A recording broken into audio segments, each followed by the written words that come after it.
ما تيجي اقول لك ازاي تعمل 6 انواع من الفول في اقل من 3 دقايق.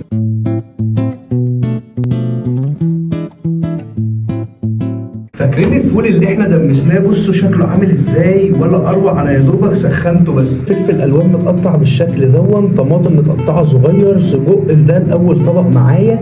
هعمل فول بالبسطرمه، هعمل فول بالجبنه الموتزاريلا، فول بالبيض، فول بالزيت الحار، وفول اسكندراني. يلا بينا نشوف هنعمل ازاي. اول طبق شويه ملح، شويه كمون، وبعد كده هقلبه بالشكل دوت. كده اخد كده شويه من الفول، وهبتدي ان انا اكسر البضايه على الوش بالشكل ده. شويه من الموتزاريلا بالشكل ده، وبكده هدخلهم الفرن لمده 10 دقايق. وعشان اعمل الدقه زي بتاعه العربيات والمطاعم بالظبط، هحتاج معلقتين كبار من الخل، ربع كوبايه من الميه، عصير ليمونه واحده، ومعلقه كبيره من الشطه او البابريكا، وشويه من الملح. وهبتدي ان انا اقلبهم كويس قوي. كريم الطحينه اللي احنا عملناها ربع كوبايه ميه سخنه، وملح وفلفل وكمون. وهبتدي اخدها على الطحينه بتاعتي بالشكل ده على الفول. وده هبتدي احط عليه الزيت الحار.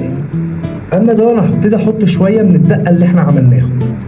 بعد ما عدى عليهم 10 دقايق بالظبط، بصوا الفول بتاعنا بقى شكله عامل ازاي. طاسه معايا على النار، هبتدي اخد معلقه زيت كبيره بالشكل ده، هنزل عليها بصباعين سجق زي دول او الكميه اللي عندي. كده انزل عليه بشويه من البصل، كمان شويه من الفلفل الالوان، كمان شويه من الطماطم. ابتدي ان انا اقلب كل المكونات دي في بعض. دلوقتي هبتدي اخد السجق بتاعي والصلصه دي بالشكل ده. بعد كده هبتدي اخد الفول بتاعي، وده منظر الفول بتاعنا اللي بالسجق بعد ما خلصناه. فكده عملنا فول بالبيض، وادي الفول بالجبنه، وفول بالسجق، وفول بالدقه، وادي الفول بالزيت الحار. تعالوا كمان نعمل الفول بالبسطرمه. نفس الطاسه اللي عملت فيها السجق هبتدي انزل بقطع البسطرمه بالشكل دوت. كمان هنزل عليهم بشويه بصل، كمان شويه طماطم، كمان شويه من الفلفل الالوان. وهبتدي ان انا انزل كل الكلام ده في بعضه لحد ما الخضار بتاعي يهدى. هبتدي اخد البسطرمه بتاعتي في الطاجن بالشكل ده. بعد ما حطيت عليها كميه الفول بالشكل ده، كده اخد كده شويه من الخضار.